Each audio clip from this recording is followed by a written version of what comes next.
modèle de Llama, ne permettent pas de faire ce qu'on veut avec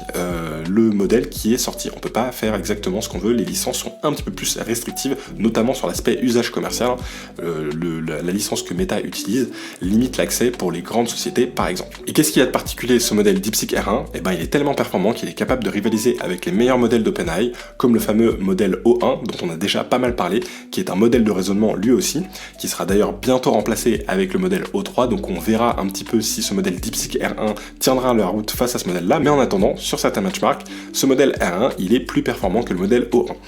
Et donc DeepSeek, ils annoncent avoir été capables d'entraîner leur modèle pour seulement 5,6 millions de dollars, ce qui est ridicule comparé au coût de développement que ChatGPT par exemple a pu demander.